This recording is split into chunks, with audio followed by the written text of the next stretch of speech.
Fortnite Season 4's live event has been revealed and Fortnite's island is in big danger. We have a full showcase of everything you guys need to know about the upcoming live event, so make sure to watch till the very end. And if you want to be gifted any of the new skins dropping into the shop, all you have to do is drop a like, make sure you are subscribed to the channel with notifications turned on, and leave your epic usernames down in the comments below. It was confirmed by leakers that Season 4 will have a mini mid-season live event, and the best part is it's happening next update. Currently codenamed Deck Bed Event in the files and has a countdown timer that will appear in-game. The new mid-season live event we are receiving next week has to do with Dr. Doom and the upcoming Fortnitemares Halloween event. This entire season, it has become clear that Doom's main goal was to harness Pandora's box's energy, making him so powerful that no one could stop him. His only issue was that the first time he tried to obtain the powers, his armor couldn't handle it and it corrupted him. This is why he has not been seen yet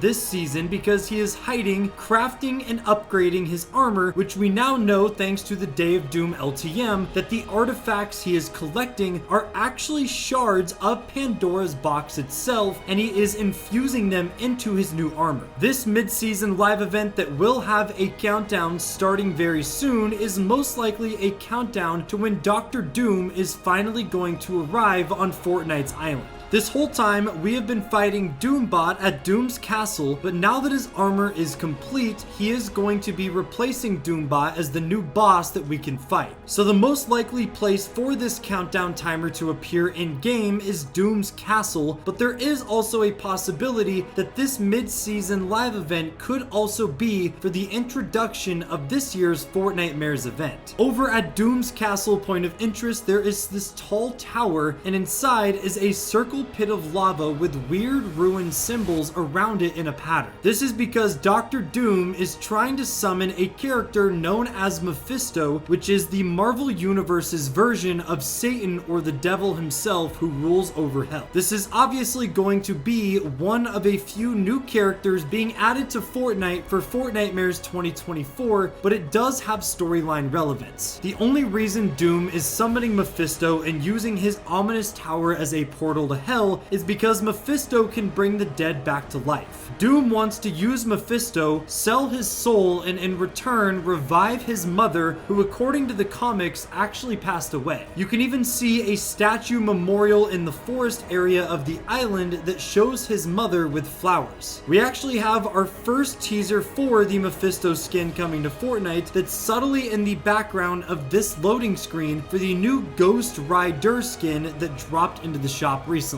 This might even confirm that Mephisto has already been summoned and is on the island, but if not, this mid-season live event we are getting next week could be taking place over at Doom's Tower, where the pit of lava is located. A live event where we get cinematics of a portal to hell opening and Mephisto, a new Fortnitemares villain, comes through would be a pretty dope event in my opinion. And while on the topic of Fortnitemares, we do have another confirmed collab coming for this year's event. If you head over to Doom's stat point of interest, there is a weird hole in the wall revealing a room with a TV in it. This TV is currently showing static, but will slowly start to show SAW as leakers found that Fortnite added these images to the files. This is clearly Epic's way of foreshadowing another collaboration for Fortnitemares, so SAW will be another skin that we get alongside Mephisto. There is the possibility that the mini live event could tie into the SAW collab, though I think it's very unlikely as he will not be as important to Season 4's storyline as Mephisto and Doom are. Also, make sure to add us on Snapchat for more giveaways and special item shop gifting. Back to the live event, the reason we know Dr. Doom is coming back to the island very soon is because of the new Emma Frost quest, and at this point, Emma Frost is the only other enemy standing in our way before Doom arrives, as we defeated Mysterio last week. Hope contacts us via a secure phone that you find on the ground because Emma Frost has telepathy and mind manipulation powers. She also reveals that Tony Stark built power dampeners outside the raft point of interest to reduce Emma's psychic abilities, so shout out to Tony for already helping us out. We then need to modify a forecast tower to allow for more intel on Emma and her Latverian guards and their locations. Hope then has us hire Centurion Centurion, an NPC who, after talking to, is very down to help us take out the enemies, so it seems he's had enough of Doom's dictatorship here on the island.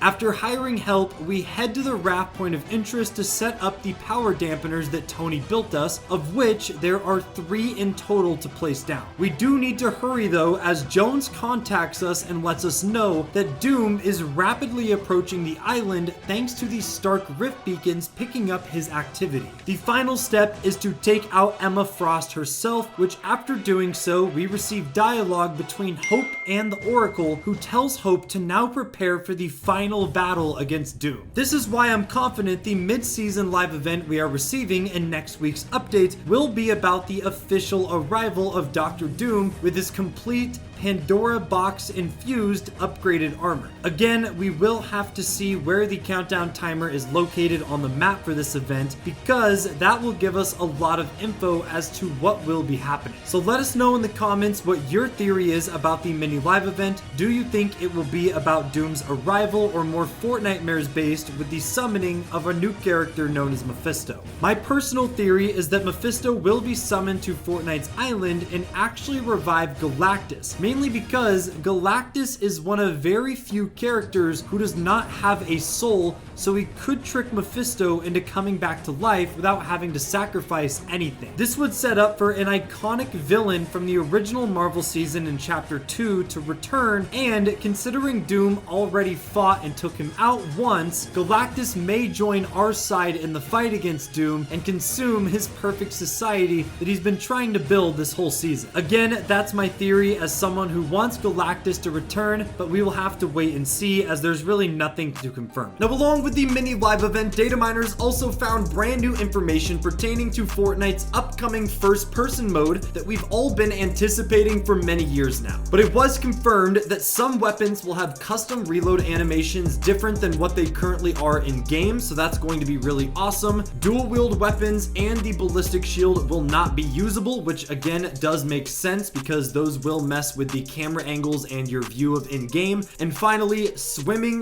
gliding, and skydiving will still use third person even if you are in the first person mode, which makes a lot of sense. When it comes to mobility and getting around the map, some of the features wouldn't really make sense in first person, so it seems like it'll be a hybrid between the movement and when you're holding your normal weapons. And on a completely random note, I did think it was funny that although Dr. Doom is meant to be this big, bad, evil dictator, he still had the heart and decency to celebrate Fortnite's 7th birthday. You could find birthday cakes at Doom's Castle and Doom's Stat point of interest, so shout out to Dr. Doom for allowing us to celebrate the festivities, even though the cake might leave a little mess, which we all know by now Dr. Doom absolutely hates littering and people ruining his perfect society.